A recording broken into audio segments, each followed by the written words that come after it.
بسم اللہ الرحمن الرحیم۔ السلام علیکم viewers, my name is Shahzad.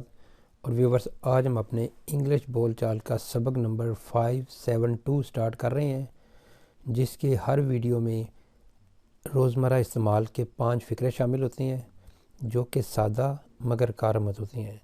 So let start the episode number 572 of English بول چال۔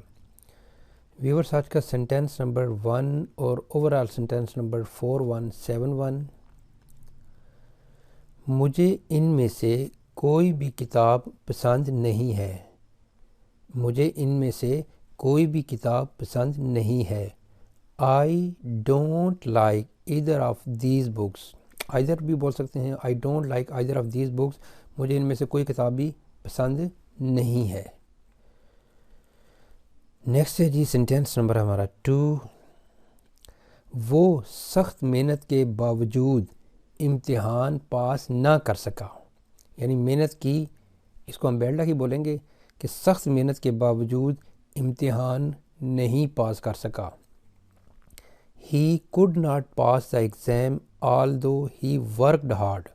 یعنی he could not pass، وہ پاس نہیں کر سکا the exam، امتحان کو، although باوجود اس کے he worked hard، کہ اس نے جو ہے وہ سخت محنت کی۔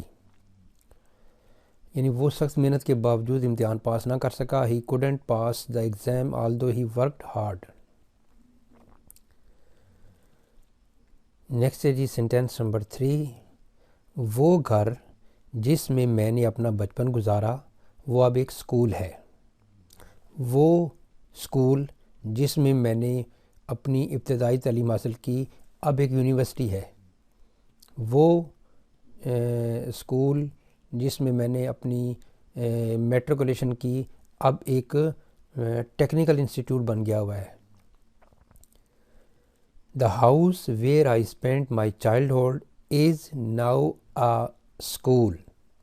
The house، وہ والا گھر، where I spent، جہاں پہ میں نے گزارا my childhood، اپنا بچپن، is، ہے، now a school، اب ایک اسکول ہے۔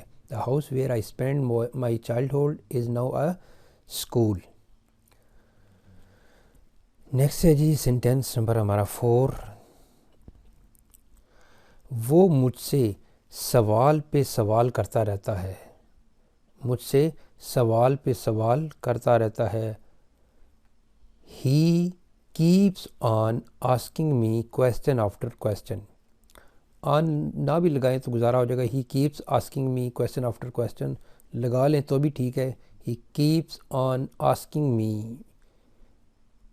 question after question، وہ مجھ سے سوال پہ سوال کرتا رہتا ہے۔ نیکسٹ ہے جی سینٹینس نمبر 5 اور آج کے ایپیسوڈ کا لاسٹ سینٹینس۔ اس نے بچے کو گود میں اٹھایا۔ اس نے بچے کو گود میں اٹھایا۔ She picked up the baby in her lap۔ She picked up the She picked up the baby in her lap۔ اس نے بچے کو اپنی گود میں اٹھایا۔